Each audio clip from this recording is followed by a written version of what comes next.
Pramuka. Hai Sobat Pramuka dimanapun berada. Kali ini kita ketemu lagi di acara PPKS Podcast Pramuka Kota Solo bersama Kwarcap Kota Solo Boneh. Baik Sobat Pramuka, bersama saya kali ini sudah ada dua cowok ganteng. Wis, berasa cantik sendiri ya. Ada dua orang yang juga luar biasa. Dan setiap kali pertemuan kita, saya akan selalu bawa yang luar biasa untuk seluruh Sobat Pramuka dimanapun berada. Ada Kak Gusli dan ada Kak Nur. Halo kakak-kakak, sehat selalu? Malam, selamat pagi, selamat siang, sore. Iya baik, kita selamatkan di semuanya aja ya Kak. Kita berharap kakak-kakak sudah biasanya yang dipanggil bapak mungkin, dipanggil abang mungkin, kali ini difamiliarkan dengan kakak. Karena di kita Pramuka yang ada itu adalah antara kakak dan adik. Jadi dibiasakan ya Kak? Siap. Dibiasakan untuk saat ini dipanggil kakak. Sobat Pramuka dimanapun berada, hari ini tentunya kita bersama dengan orang-orang dari pakaiannya. Pasti seluruh Sobat Pramuka sudah tahu, beliau-beliau adalah dari organisasi yang juga cukup luar biasa dan punya kontribusi di bidang sosial yang juga jauh luar biasa, sama halnya dengan kakak-kakak yang mungkin di dunia pramuka sudah biasa berkecimpung dalam kebencanaan, dalam kegiatan-kegiatan sosial, begitu juga dengan dua orang kakak-kakak yang ada bersama saya saat ini. Assalamualaikum warahmatullahi wabarakatuh. Selamat malam sahabat muda dimanapun berada dan salam pramuka. Alhamdulillah. Kami dari Wahana Muda Indonesia diundang oleh Kuartir Cabang Kota Solo. Nah, sebelumnya saya di WNI diamanahi di bidang advokasi. Selama di bidang advokasi dalam kehidupan sehari-hari di luar WMI, alhamdulillah saya menjalankan profesi sebagai advokat. Luar biasa. Sebagai advokat. Tapi sebelumnya identitas diri saya biar lebih mengenal jauh, nama saya Muhammad Dede Gusli Piliang. Tapi di kalangan relawan dan teman-teman aktivis di Jakarta, saya sering disebut panggilan saya itu Ucok. Oh, jadi beda dengan nama Muhammad Dede Gusli Piliang. Panggilan berkannya sahabat pramuka adalah Kak Ucok. Jadi ada sejarah panggilan itu. Wah, luar biasa ini. Ternyata yang ngasih nama saya itu panggilan orang sini. Orang Sumatera Barat. Ya, kebetulan juga orang Solo. Oh, Solo. Dan dapat orang Solo juga. Artinya dia juga waktu itu berkiprah di Jakarta juga. Dan kebetulan kita ketemu karena dia tahu asal saya dari Sumatera Utara. Nah, maka dia identikanlah dengan sebutan Ucok itu. Oh, begitu. Kawasan Jakarta khususnya di teman-teman gerakan aktivis dan WNI, ya saya identik dikenal sebagai Ucok. Oh siap, berarti saya nggak jadi panggil Kak Gusli ya, kita ganti dengan Kak Ucok. Baik, dan itu yang pertama Sobat Pramuka. Yang di sebelah Kak Ucok juga, langsung saya ganti Kak Ucok ya. Di sebelah Kak Ucok juga luar biasa. Dan saya dengar beliau juga termasuk salah satu petinggi di Wahana Muda Indonesia, khususnya untuk di pusat, bukan di daerah Kota Solo. Silakan Kakak Nur ya, atau nanti saya punya panggilan yang lain setelah perkenalan ini. Terima kasih sebelumnya. Saya panggil Kakak Abang. Kanela Kak. Kak Nela, terima kasih sahabat muda seluruh Indonesia. Kebetulan nama saya ada 3, Nur Susani Azhari. Nah, kalau saya tinggal pilih aja ya. Kalau malam, siang bisa panggil Nur mungkin. Kalau malam ganti lagi. Susan, Susani, karena terakhir aja hari kan. Tinggal pilih aja. Dan belum dikasih yang spesial kayak Kak Uco ya? Ada di beberapa tempat mungkin manggil saya Nero. Oh, aha. Karena kalau Nero itu identik dengan politisi zaman dulu ya, Oh ya. yang punya di kekaisaran. Cuma nggak tahu deh, cuma panggilan aja itu. Saya di Wahana Muda Indonesia, alhamdulillah diamanahkan menjadi sekretariat jenderal untuk Wahana Muda Indonesia. Kiprah lainnya mungkin lebih banyak di jurnalistik ya, ada mediaharapan.com.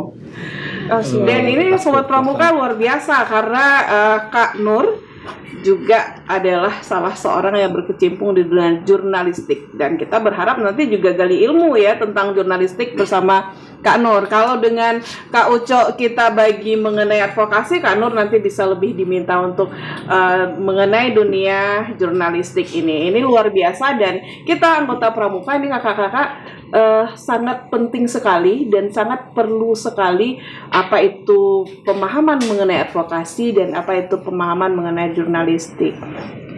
Nah, Sobat Pramuka, tadi sudah kita perkenalkan dua orang yang luar biasa bersama saya. Tapi kayaknya belum afdal kalau pertanyaan awal saya tadi belum terjawab. Apa sih itu WMI, Kakak? Mungkin Kak Nur ya, silahkan Kak. Baik, terima kasih sahabat muda seluruh Indonesia. Wahana Muda Indonesia merupakan sebuah NGO atau non-government organization, atau kalau badan hukumnya memang yayasan ya. Wahana Muda Indonesia lebih concern pada isu-isu sosial kemanusiaan. Kenapa kita membuat Wahana Muda Indonesia? Memang dulu kami ini mungkin sebagian besar teman-teman adalah aktivis kepemudaan, baik dulu berbasiskan kampus maupun organisasi-organisasi ekstra kampus maupun organisasi komunitas dan lainnya. Makanya berhimpun dalam sebuah lembaga yang namanya Wahana Muda Indonesia. Sebenarnya spiritnya sih sama dengan gerakan kepramukaan ya kan. Karena apa? Ide besarnya seperti amanah yang selalu kita nyanyikan dalam lagu kebangsaan kita, menjadi pandu Ibu Pertiwi. Kita mengharapkan generasi muda kita itu memang apalagi kita hari ini masuki fase era bonus demografi ya. Kalau di Indonesia hari ini, apa bonus demografi? Itu ditandai dengan hadirnya angkatan produktif, angkatan muda yang lebih besar daripada angkatan-angkatan atau generasi tua. Hampir 60% penduduk Republik ini adalah generasi muda. Nah, kenapa WMI concern di dunia sosial kemanusiaan? Kita juga flashback ke belakang barangkali. Kita berada di dalam siklus secara geografis Ring of Fire. Bayangkan kalau kita sadar atau teman-teman generasi muda sadar, kita punya potensi yang luar biasa kayaknya, tapi di balik itu kita juga dikelilingi oleh cincin api dunia. Artinya apa? Bencana dalam segala bentuk ya, baik bencana alam. Bencana alam kan macam-macam tuh. Ada gempa bumi, mungkin nanti ada tsunami, ada likuifaksi, banjir, itu yang ditimbulkan oleh alam. Mungkin seperti hari ini mungkin kita masih pandemi. Nah, ini artinya apa? Artinya butuh resource sumber daya manusia yang pertama aware dan tahu bagaimana menghadapi situasi-situasi yang paling ekstrim dan dramatis gitu. Dan negara kita termasuk salah satu negara yang potensinya paling besar ya. Makanya perlu pandu kan. Makanya spiritnya hampir sama dengan Pramuka, melahirkan pandu-pandu Ibu Pertiwi. Apa yang dimaksud pandu? Mungkin para founding father kita mencoba merumuskan ini, bahwa selain mempunyai kemampuan intelektual, juga memiliki kemampuan ilmu-ilmu praktis ya, ilmu-ilmu praktis yang sangat dibutuhkan dengan kondisi baik sosiologis maupun kondisi geografis negara kita yang sangat luar biasa ini. Itu harapan yang ingin WMI wujudkan. Makanya gerakan-gerakan WMI adalah tadi di lingkup sosial kemanusiaan, cuma yang paling nampak mungkin di kebencanaan. Sebenarnya kebencanaan hanya triggernya aja. Ada leading sektor lain seperti nanti pemberdayaan masyarakat, edukasi, nanti advokasi dan lain sebagainya. Seperti itu Kak. Ya, siap. Dan ini juga sebenarnya seperti yang Kak Nur sampaikan tadi ya, kalau di Pramuka kita berharap juga bisa memberikan hal yang sama untuk persiapan generasi muda kita, karena tadi yang dibahas tadi kita juga dengan bencana yang luar biasa yang berpotensi tinggi untuk seluruh wilayah di Indonesia, dan kita berharap juga nanti dengan adanya ini Sobat Pramuka tentu bisa menjalin kerjasama antara Pramuka dan WMI untuk berkegiatan di tengah-tengah masyarakat. Nah, kalau tadi kita bicara sosial kemasyarakatan di kebencanaan, ini yang menarik dari tadi, dan ini memang kita tidak bisa tutup mata ya Kak Nur ya, Kak Uco ya, bahwa advokasi ilmu mengenai bagaimana khususnya buat kami di Pramuka ini, buat Sobat Pramuka yang masih muda, bagaimana mengenai ilmu advokasi ini, apa yang harus dilakukan, terjadi pelanggaran hukum, terkadang ini hal sepele menurut kita, tapi ternyata itu bisa berubah menjadi hal yang bisa di luar nalar yang kita terima, dan ternyata itu bersangkutan dengan tindak pidana nantinya atau hal-hal lain. Jadi ini memang betul-betul kita butuh mengenai pengetahuan tentang advokasi. Nah, yang dilakukan WMI sendiri untuk advokasi ini apa nih kira-kira Kak Uco? Baik, pertama sebelum masuk kegiatan advokasi yang dilakukan oleh WMI, perlu dipahami dulu advokasi itu apa kan? Yes. Bagi teman-teman sahabat muda dan pramuka dimanapun berada, advokasi secara sederhana ini kan pembelaan. Pembelaan. Tapi banyak juga mendefinisikan sebagai usaha-usaha yang terstruktur dan terorganisir. Cuman kan kalau di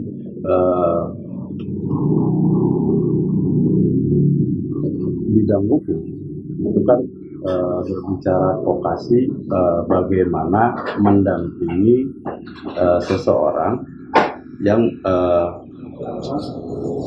memiliki masalah hukum.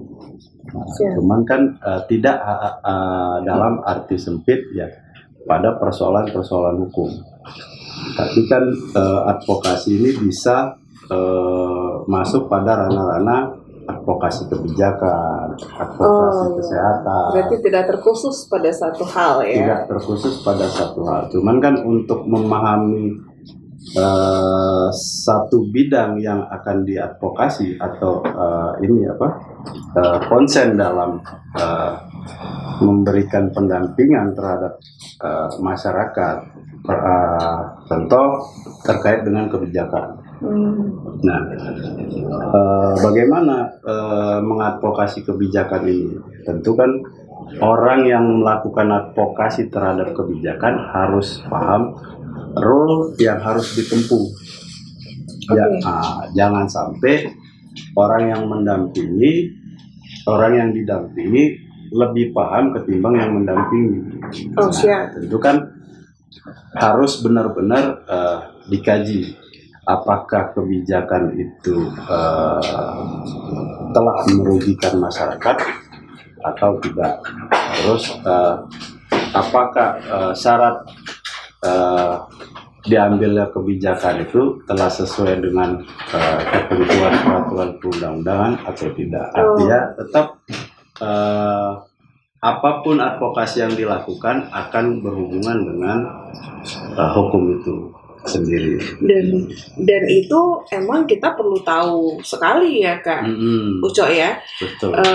Tidak hanya sekedar kalau yang saya pribadi ini, kalau bicara advokasi, saya langsung terbayang itu adalah pengacara yang ada di sana gitu untuk pembelaan terhadap sesuatu. Ternyata punya arti yang lebih luas lagi yang bisa kita bahas mengenai advokasi ini. Dan satu hal ini, Kak Oco, pengalaman paling menarik yang pernah dirasakan selama bersentuhan dengan dunia advokasi. Ini kalau tidak salah WMI untuk orang-orang yang kurang mampu atau yang perlu bantuan dengan kondisi yang mungkin tidak sama dengan istilahnya mereka yang bisa menyewa pengacara khusus. Jadi apa pengalaman yang paling berkesan selama ini ya Kakak? Pertama perlu saya garis bawahin dulu terkait persoalan litigasi atau beracara di peradilan. Nah, ini kan untuk WMI sendiri, secara kelembagaan bantuan hukumnya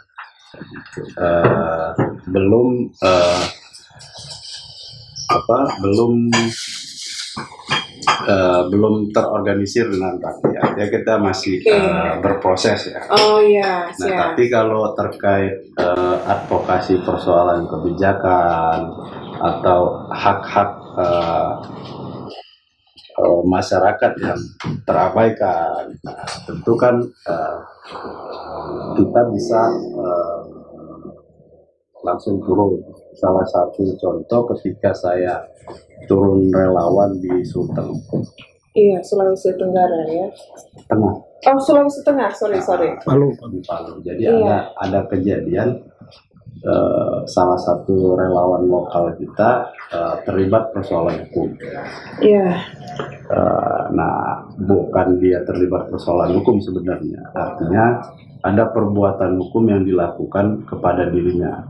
Dan ketika itu dia buat LP, sudah dikasih pengantar visum. Ya. Nah, ternyata habis kita rapat malam, dia panggil saya konsultasi. Sudah saya bilang, yang penting ketika dia buka laporan sudah dikasih pengantar visum, sudah besok siang kita samperin. Nah, ada kejadian menarik di situ. Ketika kita samperin, ternyata jadi sebelum visum itu kan belum bisa diberikan surat tanda terima laporan. Iya. Nah, harus lihat visumnya. Saat itu jangankan meminta STTL-nya. Gitu. Apa itu? Surat tanda terima laporan. Kan gitu. Nah, artinya terregistrasi aja di buku pelaporan itu tidak. Nah, jadi yang dilaporkan ini belum ditanggapi berarti. Nah, artinya kan secara untungnya ada pengantar visum. Oh ya, yang udah dilakukan tadi di awal ya. Yang sudah dilakukan di awal. Jadi saya bertanya, kenapa tidak terregistrasi di buku catatan? Nah, masalahnya di mana gitu ya? Masalahnya di mana? Oh, nggak tahu. Yang piket libur, alasan klasik. Oh ya. Karena kan yang terlibat persoalan hukum dengan relawan kita ini kan cukup berada lah ya. Iya. Gitu istilah. Jadi agak sedikit ini akhirnya saya bilang ya sudah. Tadi dibilang ya udah buat aja laporan baru. Lah nggak bisa saya bilang. Ya, dan fenomena ini banyak terjadi dan kita nggak nutup mata ya Kak. Ya. Banyak terjadi di masyarakat kita seperti itu. Nah akhirnya saya bilang ya sudah. Kalau nggak keluar hari ini STTL-nya, kita ke Propam. Oh lebih itu lagi ya? Artinya kan ketika hak-hak kita tergadaikan di situ, maka ada upaya yang bisa dilakukan. Iya.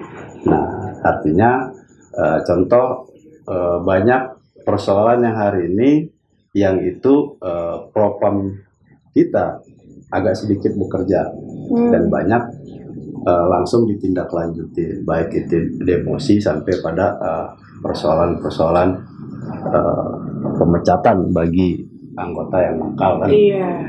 Nah, ini kan bisa mengedukasi masyarakat. Dan ketika ada jalan buntu di satu proses, maka ada proses yang lain yang bisa dia lakukan. Nah, ini sebenarnya yang perlu Sobat Pramuka ketahui ya di sininya ini Kak Nur dan Kak Ujo. Apa sih sebenarnya yang harus dilakukan? Jangan nanti hal yang kita anggap mungkin itu tidak perlu ditindaklanjuti atau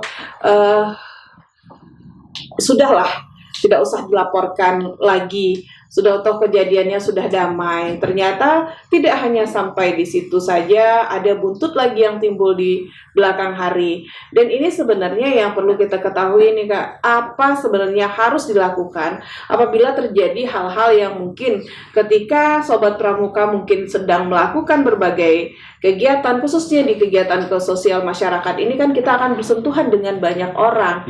Kita mungkin ada dapat pro dan kontra pada saat melakukan kegiatan, atau mungkin merasa ada yang tidak terpuaskan dari apa yang kita lakukan, maka akan timbul benturan-benturan di saat kita melakukan kegiatan tersebut. Nah, apabila terjadi hal yang seperti itu, apa tindakan awal yang harus dilakukan? Ya, pertama gini, saya ambil contoh kasus ya. Ada orang kehilangan HP. Siap, oke. Oke lah, kalau berpikir dia kehilangan HP dalam kondisi entah dijamret entah apa kan. Nah, kadang kan berpikir simpel, tidak mau diribetkan. Iya, karena proses itu ribet saya rasa Kak, dan saya sendiri juga merasa seperti itu. Ketika kehilangan HP, ya sudahlah, karena akan berproses lebih lanjut itu akan menyita waktu, menyita lebih banyak energi saya lagi, udah ikhlaskan seperti itu kan. Akhirnya kan berpikir kan ikhlaskan. Iya. Nah, tahu-tahu seminggu, sebulan, 2 bulan, 3 bulan timbul persoalan. Nah, karena kan posisi HP kita itu kan tidak hanya kita buat foto, ada percakapan, iya. Itu ada dokumen-dokumen penting juga yang terkadang disimpan di sana gitu ya. Salah satunya privasi kita dan privasi orang tetap harus kita jaga. Kecuali memang persoalan itu sudah menjadi konsumsi publik. Yes. Nah, ternyata muncul di tahu sendiri kan kondisi hari ini medsos gencar. Iya. Nah, akhirnya kena UIT. Nah, sekarang alibi kita apa? Kalau bukan kita yang menyebarkan itu, orang yang merasa dirugikan pasti lapor. Betul. Ini percakapan seharusnya sifatnya pribadi ya. Pribadi, tidak boleh disebarkan. Bukan untuk konsumsi publik. Nah, ketika itu dia merasa dirugikan, dia melapor. Nah, akan kena imbas. Terus alibi kita apa? HP kita hilang. Oh iya. Saksi kita apa? Nah, makanya surat kehilangan itulah nanti jadi alibi yang menguatkan. Walaupun sebenarnya bisa aja ada saksi-saksi yang bisa menerangkan, cuman kan tetap harus dibuktikan. Nah, bukti yang kuat itu tadi. Oh iya, dan saya tidak pernah berpikir sampai ke situ loh selama ini Kak Uco. Karena cukup ketika hilang, sudah ikhlaskan, habis. Ternyata malah efeknya ini balik lagi ke media ya, Kak Nur ya. Dan blunder media ini memang luar biasa. Dan itu juga nanti di luar malahan konsep saya tadi pikir, sudahlah sampai di situ selesai. Ternyata penting untuk melapor apabila terjadi hal-hal yang sifatnya berbau dengan hukum, dengan kriminal seperti tadi kan, contohnya hilang saja HP, kita harus lapor, ternyata perlu dukungan surat keterangan hilang. Dan ini luar biasa, dan Sobat Pramuka pasti berpikir bahwa kegiatan yang seperti ini sebenarnya sepele Kak. Pasti banyak yang menyepelekan, sudahlah selesai gitu kan, habis. Nah, kita berharap dengan ini nanti Sobat Pramuka pasti juga akan terbuka lagi ke cakrawalanya. Ini baru soal advokasi, belum lagi soal media. Dan ini juga akan jadi hal menarik karena kita berpikir bahwa bukan berpikir sih Kak, tapi ada bahwasanya seluruh pramuka ini adalah pewarta dan seluruh gugus depan adalah kantor berita. Nah, Sobat Pramuka dimanapun berada, sebelum kita bahas mengenai media yang lebih lanjut lagi, juga ada Kak Nur di sini, juga bagaimana nanti WMI berbuat untuk masyarakat. Kita punya suguhan yang luar biasa ini Kak. Kakak dari Pulau Seberang, pernah dengar teh talua? Pernah ya? Dengar, belum coba dicolok kan? Pernah dengar. Dan biasanya kalau yang kakak dengar itu hanya teh talua, sekarang kita 3T. Apa itu? Teh talua tapai tambahannya. Apa ini khas di Solok. Silakan kakak. Kita punya teh talua tapai yang bisa dicoba untuk kakak-kakak ini.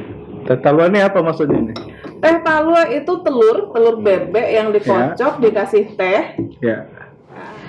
Baik Sobat Pramuka, kalau kita tadi sudah bicara mengenai advokasi dan masalah hukum bersama Kak Uco, nah Sekretaris Jenderalnya WMI juga berkecimpung dalam dunia media, bagaimana menjadi jurnalis, dan ini kayaknya teman-teman pramuka pasti akan tertarik kalau sudah bicara soal jurnalis ini Kak.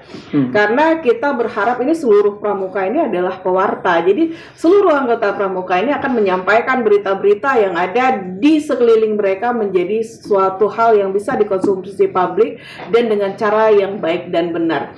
Nah, salah satunya ini Kak Nur, apa sih sebenarnya?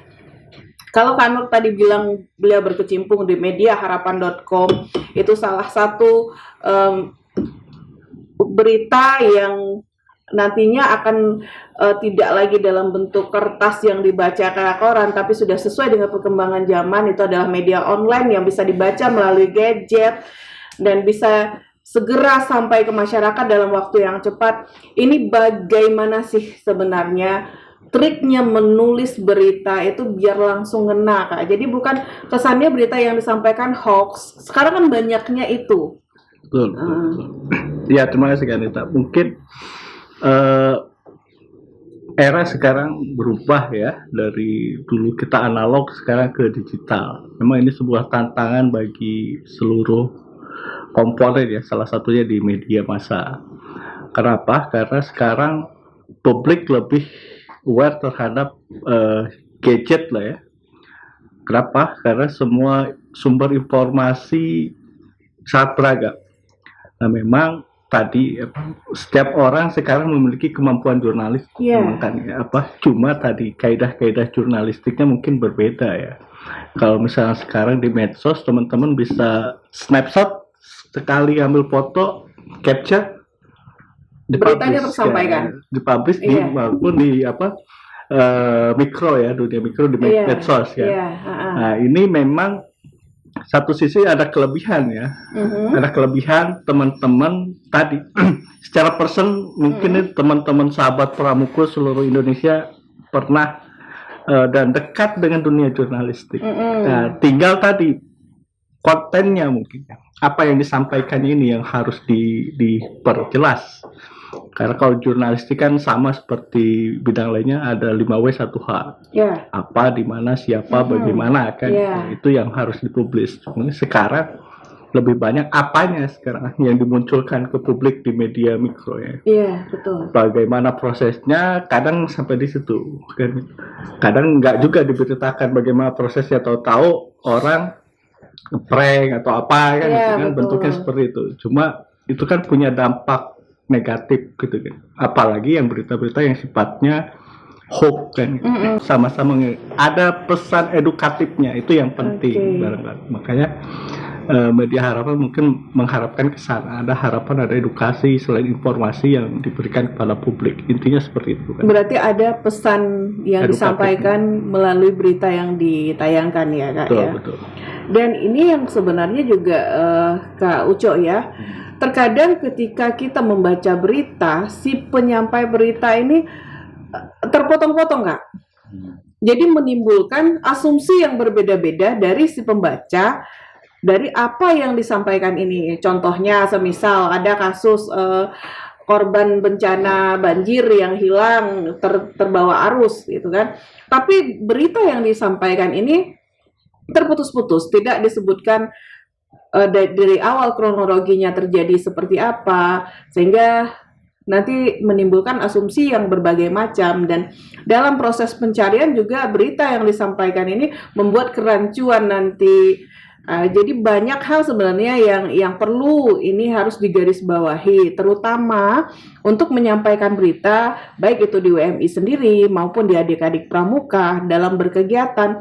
Minimal untuk menyampaikan berita kebencanaan ini bagaimana yang benarnya Kak, sehingga apa yang dikabarkan itu, apa yang disampaikan itu bisa menjadi pedoman bagi si pembaca terkait dengan ketika terjadi di Bandung berita disampaikan, kami yang di Sumatera Barat khususnya Kota Solo akan ikut terjun ke daerah itu, tapi harus dapat dulu clear-nya bagaimana gitu. Jadi gimana tuh Kak kira-kira? Ada penyampaian informasi yang bersifat khusus atau individual yang selama ini menyebar, baik itu yang disebar ke medsos maupun. Nah ini kan baik yang menyampaikan informasi maupun yang menerima informasi, khususnya yang menerima informasi karena dia akan meneruskan kan. Iya betul. Nah tentu harus melakukan cross check lebih dalam sebelum meneruskan informasi tersebut. Artinya jangan mudah meneruskan informasi yang kita nggak tahu asal usulnya dari mana. Oke. Terus tidak menjelaskan detail kejadian. Oke, siap. Nah, kadang kan cuma gambar dari satu orang kirim ke sini, dari sini timbul narasi yang seakan-akan kondisinya parah sehingga menimbulkan kegaduhan. Nah, ini yang harus diantisipasi. Jangan sampai karena latahnya jari kita malah berurusan dengan hukum. Nah itu tadi Kak, latahnya jari ini terkadang kita begitu buka media sosial, lihat chatan di WA, langsung ini ada bencana, langsung share gitu tanpa sebenarnya kita tahu betulkah itu kejadiannya seperti itu. Jadi itu yang banyak. Nah mungkin untuk sahabat pramuka dimanapun berada juga sahabat muda dimanapun berada, ini hal yang mungkin harus kita pahami juga ya Kak dalam bagaimana untuk menyampaikan suatu berita. Dan ini luar biasa juga sebenarnya ilmunya Kak. Satu pertanyaan yang terus terngiang di telinga saya dan itu berkali-kali dibahas di lingkungan sekitar saya, baik itu di teman-teman yang bergerak di bidang jurnalis juga. Satu hal yang selalu jadi pertanyaan, kenapa berita hoax itu lebih gampang diterima daripada berita yang sebenarnya terjadi gitu loh Kak. Nah, itu kenapa sih sebenarnya masyarakat kita cenderung langsung percaya, misalnya vaksin itu bikin begini langsung percaya. Sementara ketika si dokter ahli menyatakan bahwa efek vaksin itu harusnya seperti ini, tidak ada ini, mereka tidak akan langsung menerima yang pernyataan si ahli ketimbang berita hoax yang tersebar. Jadi apa sih sebenarnya di masyarakat kita yang terjadi sebenarnya Kak? Kalau saya mungkin lebih cenderung ini sudah jadi barometer lah ya, atau parameter bahwa masyarakat itu belum rasional, masih suka sisi sentimental, emosional ya. Oke. Ini memang ada plus minusnya ya. Oke. Plus minusnya apa? Karena kalau yang sifatnya emosional tuh mudah publik viralkan karena apa, ada mungkin ada motif ekonomi atau ada motif keuntungan dari situ atau motif propaganda dan lain sebagainya. Nah, Anda bayangkan misalkan kasus sekarang yang sering muncul adalah sifatnya sangat emosional ya, kayak misalkan bagaimana simbol-simbol itu dieksplorasi ya, diangkat, di blow up, seperti misalkan kemarin masalah budaya dan lain sebagainya. Itu masyarakat kita cenderung emosinya mudah terbakar. Memang ini satu PR bersama, bagaimana tadi kita mengedukasi publik agar tadi memiliki reasoning, alasan-alasan yang rasional itu, hingga tidak mudah tersulut lah bahasa, karena ini rentan ya, karena tadi informasi itu kan punya dua sisi mata pisau. Karena ya bagi yang ngerti bisnis, informasi itu kan tadi dia memiliki nilai revenue yang sangat besar ya. Apalagi yang misalkan yang di dunia jurnalistik, karena kan produknya informasi.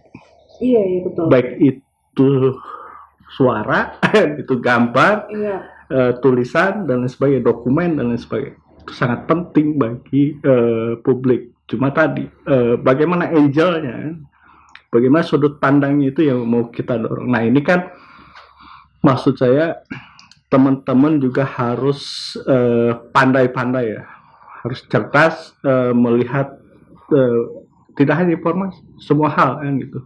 Kita harus memiliki ilmunya. Jangan sampai apa yang menjadi polemik, menjadi viral atau bahasa sekarang itu kan teman-teman larut di dalamnya. Kalau pramuka ya seharusnya teman-teman jadi pandu. Jadi, harusnya lebih mengarahkan kemana sebenarnya arah informasi itu, atau barangkali teman-teman pramuka menjadi leader information. Siap. Ya kan, yang tadi bisa mengedukasi publik kan itu. Teman-teman pramuka juga cerdas memberikan informasi kepada publik kan, mana yang bisa diterima dan mana yang kira-kira tidak sesuai dengan konteksnya. Nah itulah kita berharap pemuda-pemuda di Indonesia semakin cerdas, apalagi sekarang zamannya sudah hybrid kan gitu, udah teknologinya macam-macam kan gitu. Nah ini memang butuh pandu-pandu informasi yang kredibel lah kan, itu memiliki kompetensi. Nah pramuka salah satunya saya berharap muncul tadi pandu-pandu atau leader-leader yang memberikan opini, memberikan informasi, edukasi dan sebagainya kepada publik, seperti itu kan. Dan Sobat Pramuka bisa bergabung di media harapannya ya Kak ya? Ya minimal di pramuka dulu kan. Iya, dan kita berharap nanti kita siap menampung kan. Iya. Berarti kita berharap nanti dengan adanya pembicaraan kita seperti ini ada sinkronisnya antara WMI dan pramuka, dan kita bisa berkolaborasi dalam hal-hal sosial kemasyarakatan. Dan saya masih tertarik dengan WMI-nya ini Kakak. Awal dibentuknya WMI ini telah tadi Kakak sebutkan karena adanya kesamaan ya Kak. Mungkin salah satu pengalaman yang berkesan Kak di awal-awal, mungkin karena tidak semuanya yang jalannya mulus dan lancar, mungkin ada kendala. Dan kendala yang paling dirasakan pertama kali itu pada saat WMI ini ada apa itu kira-kira Kak? Ya, pertama mungkin kendala yang paling umum lah ya. Ya kita memang tidak sebesar pramuka lah ya. Ya kan, kita masih kecil kan, tidak terlalu masih pramuka ya, yang memiliki infrastruktur sampai sekolah kan. Kita ini memang kendalanya organisasi. Tapi kita berharap nanti bisa menuju besar juga ya Kak ya. Ya memang ini yang mau kita buktikan bahwa bukan soal besar atau kecilnya. Ini persoalan adalah bagaimana keinginan kita dan gagasan kita terkait sebuah problem atau persoalan. Dalam setiap kebencanaan memang kita tidak pernah mengibarkan bendera misalnya. tidak terlalu banyak gembar-gembor seperti apa, cuma kita buktikan bahwa teman-teman generasi muda ketika terjun di bencana minimal bisa sampai proses recovery selesai. Oke, iya sampai ke recovery. Minimal seperti itu yang kita lakukan. Karena apa? Karena biar sepahit getir apapun para penyintas itu kan harus didampingi. Iya benar. Nah, kita tidak besar mungkin sumbangan kita, cuma minimal para penyintas yang kita dampingi dari fase emergensi sampai recovery kita hadir. Kehadiran misalkan teman-teman misalkan yang pernah ke lokasi bencana dari Solok, misalkan teman-teman dari Solok pergi ke NTB, misalnya teman-teman pergi ke Sulawesi Tengah, ke Donggala dan lain sebagainya. Masyarakat NTT atau masyarakat NTB merasakan kehadiran Indonesia ini. Oh iya, oke. Bayangkan Indonesia ketika bencana hadir pada generasi-generasi mudanya, mendampingi mereka yang menjadi korban dari proses emergensi sampai recovery. Ketika mereka udah pulih, ya mereka masih terikat rasa keindonesiaannya. Ini mungkin hal kecil, cuma maksud saya ini keberadaan kita generasi muda yang melihat Indonesia tidak dalam kondisi baik-baik saja kan, kita juga hadir kan. Nah ini mungkin pesannya yang coba kita tanamkan, walaupun sesusah apapun kita generasi muda, kita masih bisa berbagi bersama seluruh warga Indonesia kan itu, seperti itu kan. Nah, bagaimana kalau saya ini misalnya juga ingin bergabung ke WMI ini, ada syarat dan ketentuan yang berlaku nggak Kak? Ya mungkin kualifikasi kita apa kan, misalnya mungkin nanti kita biar gampang mengarahkan ya. Mungkin kalau untuk bergabung secara administratif bisa membuka di wahanamudaindonesia.org, org ya, wahanamudaindonesia.org. Di situ ada form untuk bagaimana mendaftarkan. Cuma maksud saya ketika memang punya niatan keinginan untuk bergabung di sektor sosial kemanusiaan, tadi harus mempersiapkan diri, mungkin memiliki kompetensi apa, biar nanti kalau ada terjadi apa-apa kita udah tahu nih potensinya di mana saja. Seperti kita memiliki tim SAR, kita memiliki kayak Bang Ucok nih kan, kompetensinya di bidang advokasi, dan tinggal kita ngarahkan teman-teman punya pemikiran, tenaga dan sebagainya, biar kita bisa men-share kemana yang kira-kira teman-teman mau milih relawannya di sektor mana kan itu, karena kan banyak di kebencanaan kayak emergensi butuh turun tim SAR. Jadi yang memiliki kualifikasi teman-teman kemampuan SAR itu orang yang pertama kita kirim ke lokasi bencana. Setelah tim SAR itu seminggu 2 minggu di lokasi bencana kita kirim tim program. Di situ ada psikologi first aid kan gitu. Pendampingan psikologi, pendampingan para penyintas di pengungsian. Terus kita juga ada tim transisi recovery kan gitu. Bagaimana yang sudah mengungsi kembali lagi ke rumahnya atau ke shelter dan sebagainya. Kan perlu didampingi. Di mana nanti teman-teman mau aktifnya di mana. Enggak relawan itu memiliki nilai. Maksud saya itu. Nilainya di mana? Tadi teman-teman punya kompetensi apa nanti? Enggak ketika turun di sebuah kejadian, teman-teman udah siap masuk. Jangan nanti kaget ada peristiwa apa kita dikirim di sana kaget, karena situasinya pasti tidak normal dan kita tidak di bidang itu, begitu ya. Itu dia kan gitu. Dan sepertinya ini sama halnya dengan Sobat Pramuka, kita juga punya Satuan Tugas Pramuka Peduli, dan hampir sama dengan apa yang tadi Kak Nur sampaikan.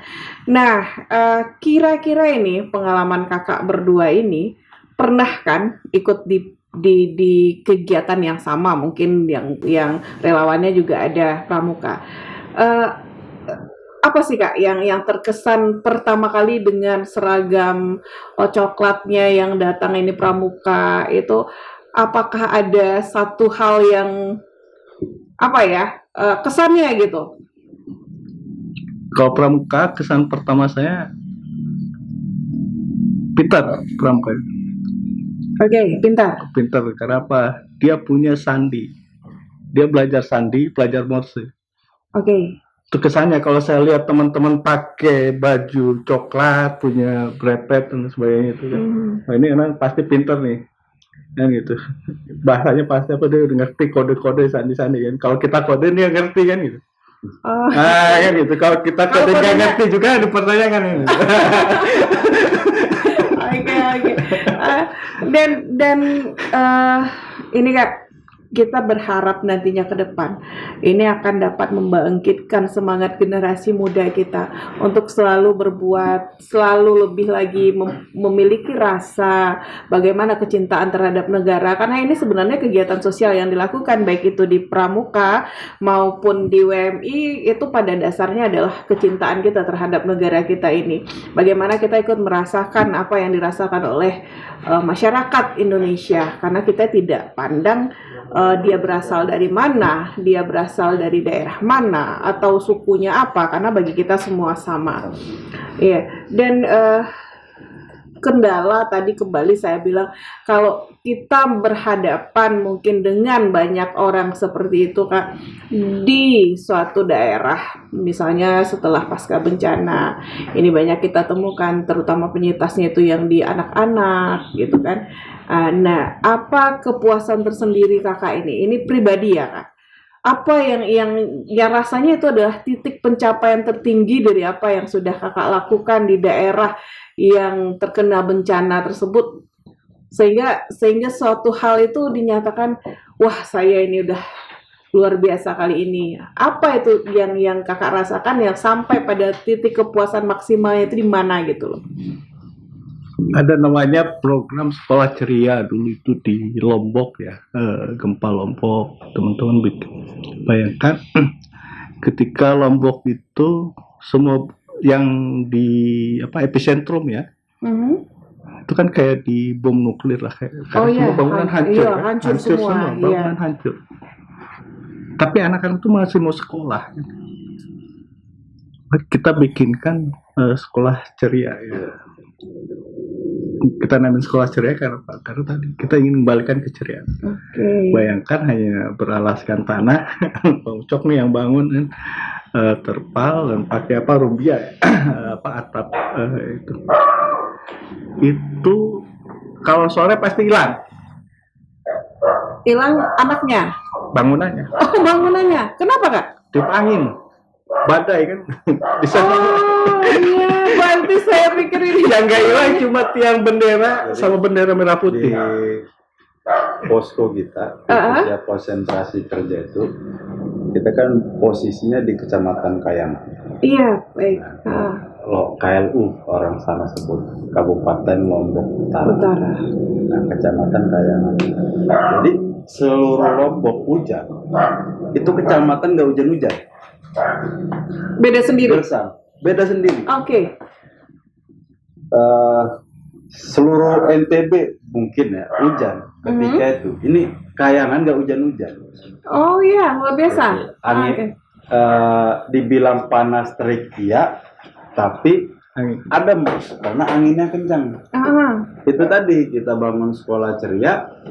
Hari ini kita perbaikin atapnya untuk mereka sekolah. Besok lagi kita perbaikin lagi itu atap. Oh, jadi hari ini setelah belajar sampai sore, besok pagi atapnya hilang, bikin lagi baru atapnya, perbaiki lagi, dan begitu terus ya Kak? Terus begitu. Tapi tidak memudarkan semangat untuk terus membantu anak-anak.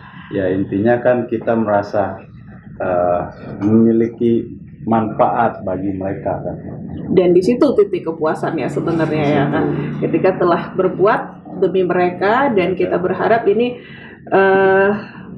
apa yang kita lakukan saat ini mungkin tidak didapat hari itu feedbacknya, tapi setelah beberapa tahun yang akan datang merasakan apa yang hasil dari yang telah kita lakukan sebelumnya itu.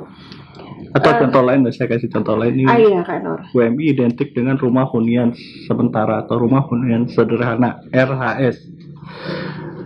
Teman-teman WMI itu kalau udah fase recovery Kalau tadi sekolah memang kondisinya masih darurat kita fase recovery, kita bangunkan rumah hunian sederhana.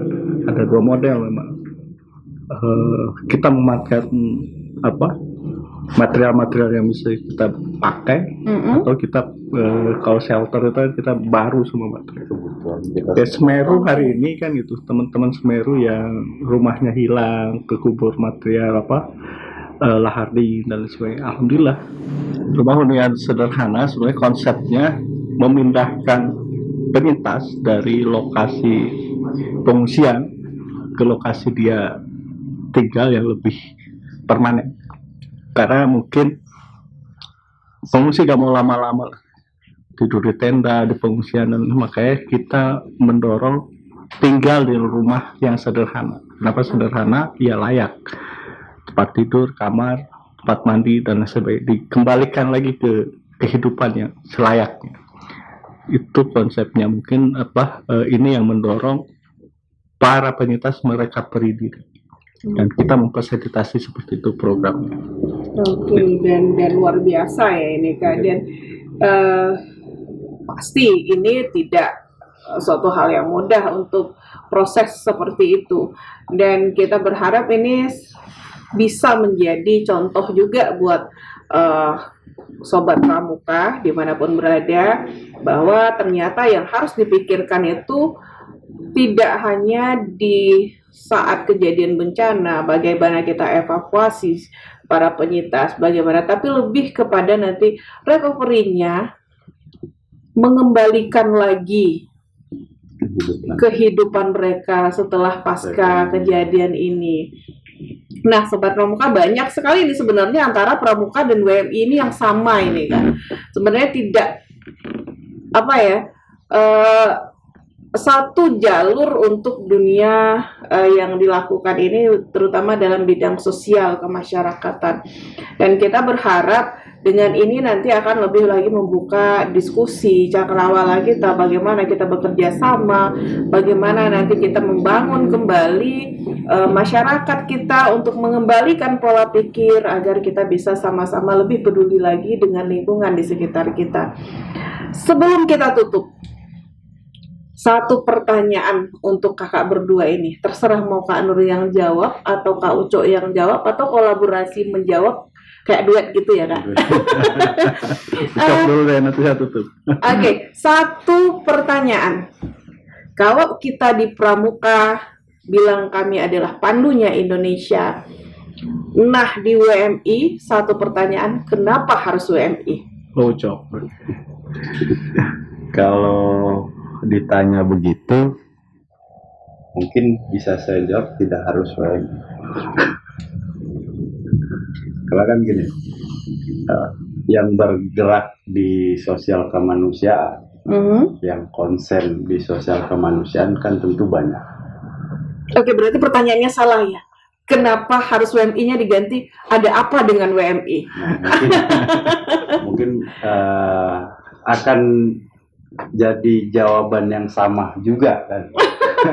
Tapi intinya gini, kenapa harus WMI? Pertama, kalau ditanya pilihan saya kenapa WMI, seperti yang dijelaskan oleh Kak Nur tadi di awal, pertama kami ini kan dulunya memang tergerak di sosial, yaitu tadi di awal kan sudah disebutkan oleh Kak Nur. Kenapa kita bisa berhimpun di WMI? Nah, artinya WMI ini mengajarkan kerja ikhlas dan kerja cerdas. Oke. Karena tadi penjabaran, kalau dalam kondisi bencana itu kan ada 2 tahap, darurat dan rehabilitasi. Nah, darurat ini kan, tanggap darurat ini kan ada limit waktu. Iya. Nah, sementara rehabilitasi yang selama ini terjadi di lokasi bencana ternyata tidak ada jangka waktu limitnya. Oh, tidak ada batasannya. Sampai nah kapan ini yang bingung. Kadang 2 tahun baru mulai. recovery. Iya Nah, ini betul. kan jadi pertanyaan. Sehingga kalau masyarakat itu tetap dibiarkan, contoh di pos-pos pengungsian dengan keadaan yang terbatas. Nah, pertama yang terganggu bukan hanya kesehatannya, tapi perekonomiannya. Nah, pertanyaannya untuk mencukupi kebutuhan, nah dia kan harus kita bangkitkan. Dia harus kembali beraktivitas, dia harus ini. Nah, untuk mengembalikan posisi itu maka harus kita ciptakan kenyamanannya. Ketika dia tinggal di posko, maka untuk berangkat keluar mencari nafkah buat anak istrinya, ada kekhawatiran atau barang-barangnya kena sapu. Akhirnya setiap di lokasi bencana kami berpikir bagaimana menyebarkan virus sehingga masyarakat tidak terlalu bergantung meskipun secara aturan ada tanggung jawab dari pemerintah terkait recovery itu. Nah, itu mungkin kenapa di WMI ya kita coba menyebarkan virus kebaikan. Baik, siap. Dan itu sama dengan Kak Nur ya, juga Ya, seperti itu mungkin kurang lebih. virus kebaikannya dari WMI itu kan ada 3 yang teman-teman tahu. Teman-teman harus aktif, Iya. progresif artinya apa? Aktif setiap terjadi apapun, teman-teman coba aktif, ngambil inisiatif dan lain sebagainya. Cerdas, teman-teman harus tadi apa? Cerdas, memiliki kemampuan intelektual, artinya tidak bergerak serantal seruntul lah bahasa anak muda sekarang kan, harus pikirkan apa dampak negatif positifnya kan, itu berpikir objektif. Yang terakhir kepedulian. Ini mungkin yang menjadikan kenapa WMI itu berdiri. Ya, kesamaan kita berharap seperti pesan di lagu Indonesia Raya, kita menjadi bagian besar dari Pandu Ibu Pertiwi. Kita mengabdi, berbakti, semua aktivitas kita, semua kemampuan kita, semua kepedulian kita itu untuk Indonesia yang lebih baik, Indonesia yang lebih maju, terutama para pemuda sebagai pewaris bangsa ini. Tentu aja Iya, Praja Muda Karana ya kalau di Pramuka. Baik Sobat Pramuka dan sahabat muda, kalau berbicara dunia WMI dan Pramuka dalam bidang aksi sosial kemasyarakatan mungkin gak cukup waktu kita ya kakak-kakak. Banyak hal yang akan nanti kita bahas.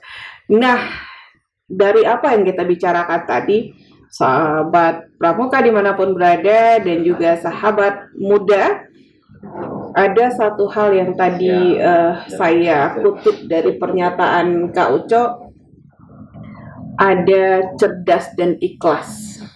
Kerja ikhlas, kerja cerdas. Oke, kerja ikhlas dan kerja cerdas.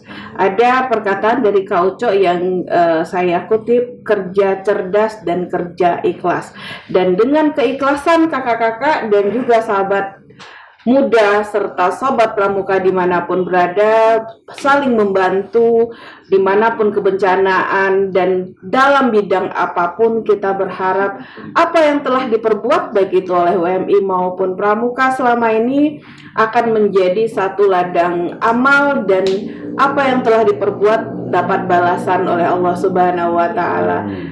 Dan tentunya seperti yang disampaikan oleh beberapa ustadz yang saya pernah dengar, ketika Kak Uco berbuat kebaikan untuk seseorang, balasan kebaikan yang akan diterima Kak Uco belum tentu dari orang tersebut, tapi dari jalan yang lain.